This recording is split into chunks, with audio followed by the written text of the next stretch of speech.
আজকে সকাল থেকে কী রান্না করছি সেটা আবার তোমাদের সাথে শেয়ার করতে চলে আসলাম।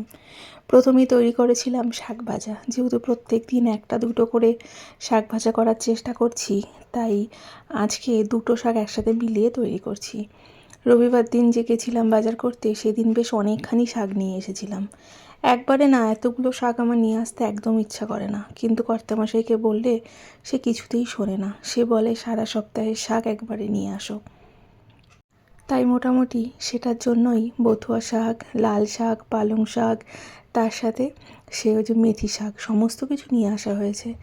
রয়ে গেছে শুধুমাত্র লাল শাক আর হলো বথুয়া শাক। বথুয়া শাক অল্প আর লাল শাক অল্প দিয়ে একসাথে তৈরি করলাম। আসলে ইচ্ছে ছিল যে দুটো আলাদা আলাদা করে তৈরি করার, কারণ দুটোর স্বাদ তো দু রকমের, কেমন হবে আমি জানতাম না। তাই ভেবেছিলাম আলাদা করে তৈরি করব, কিন্তু মায়ের সাথে যখন কালকে রাত্রে কথা হচ্ছিল, মা তখন বলল যে বেকার কষ্ট করে দুটো আলাদা করে না তৈরি করে একসাথেই তৈরি করে দিতে, খেতে খুব একটা নাকি খারাপ লাগবে না। তার জন্য বেশ খানিকটা রসুন ফোড়ন দিয়ে দুটো শাককেই বেশ ভালো মতন কেটে পরিষ্কার করে কয়েকবার জলের মধ্যে ধুয়ে কাঁচা লঙ্কা চিড়ে দিয়েছি, নুন হলুদ দিয়ে খুব ভালো মতন ভেজে নিয়েছি ঢাকা দিয়ে। বেশ অনেকখানি জল বেরিয়েছিল, শাকটা ভীষণ ভালো ছিল জানো। আর এক রবিবার চলে আসলো, মোটামুটি এখনও বলতে গেলে আমার ঘরে সেই বথুয়া শাক আর মেথি শাক কিন্তু পড়ে আছে। খুব ভালো মতন শাকটা ভাজা হয়ে যাওয়ার পর ওই কয়েক দানা চিনি দিয়ে নামিয়ে দিয়েছি। আজকে বেশ অনেক দিন পর করছি ট্যাংরা মাছের ঝাল। ঝাল বলতে শুধুমাত্র পেঁয়াজকলি আর আলু দিয়ে তৈরি করব। ট্যাংরা মাছটা আবার আমার খুব একটা পছন্দ না, যেহেতু মাছ থাকে না, তো আমার খেতেও ভালো লাগে না জানো। আর আমার কর্তামশাই ততটাই প্রিয় ট্যাংরা মাছ। আমি আনি, কিন্তু অল্প একটু আমি খাই আর বাদবাকিটা গোটাটা তার জন্যই রেখে দিই। মাছগুলোতে নুন হলুদ আর সর্ষের তেল দিয়ে ভালো মতন প্রথমে ভেজে নিয়েছিলাম কড়া করে। এবার তেলের মধ্যে বেশ খানিকটা কালো জিরে ফোড়ন দিয়ে রসুনটা হালকা একটু থেতো করে নিয়ে ভেজে নিয়েছি। আজকে কোনো রকমের কোনো বাটা মশলা ব্যবহার করিনি। এবার সেই রসুনটা ভালো মতো ভাজা হয়ে যাওয়ার পর পেঁয়াজ কুচি আর টমেটো কুচি দিয়েছি, তার সাথে কয়েকটা লঙ্কা চিরেও দিয়েছি। সমস্ত কিছু ভালো মতন ভাজা হয়ে যাওয়ার পর সেই যে আলুগুলো রেখেছিলাম, সেই লম্বা লম্বা করে কেটে রাখা আলুগুলো দিয়ে এবার কয়েকটা বেসিক যে মশলা হয় গুঁড়ো, সেগুলো দিয়েছি। যেরকম সামান্য একটু ধনে গুঁড়ো, জিরে গুঁড়ো, কাশ্মীরি লঙ্কা গুঁড়ো, পরিমাণ মতো নুন আর হলুদ গুঁড়ো, সামান্য একটু ওই হাতের মধ্যে জল নিয়ে ছিটিয়ে দিয়েছিলাম।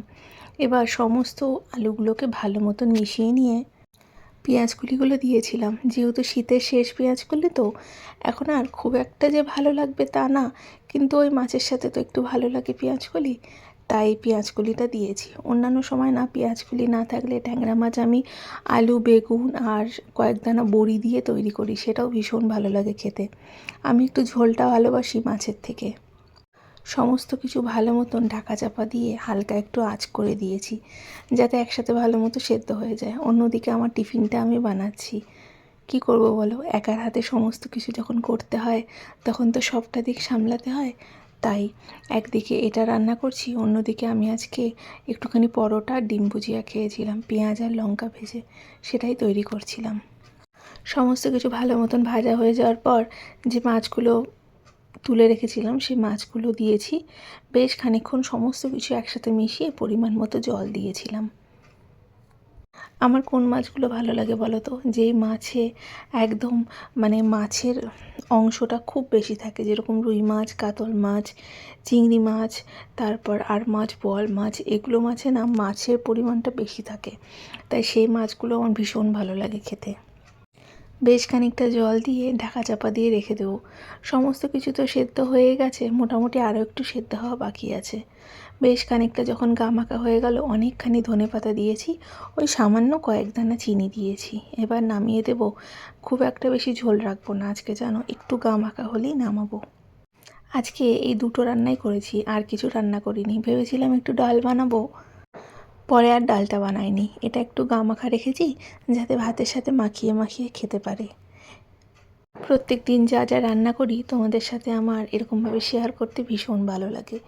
এগুলো অনেক সহজ রান্না, তোমাদেরকে আমি রেসিপিটা কিন্তু দেখাচ্ছি না। আমি যেভাবে রান্না করি সেটাই আমি তোমাদের সাথে একটু শেয়ার করতে আসি প্রত্যেক দিন। আমি জানি প্রত্যেকটা বাড়ির বউরা এগুলোই রান্না করে, এরকমভাবেই তৈরি করে। কারোর পদ্ধতি একটু আলাদা, আবার কারোরটা আমার মতনই সেম, কিন্তু আমি আমারটাই একটু দেখাতে আসি তোমাদের।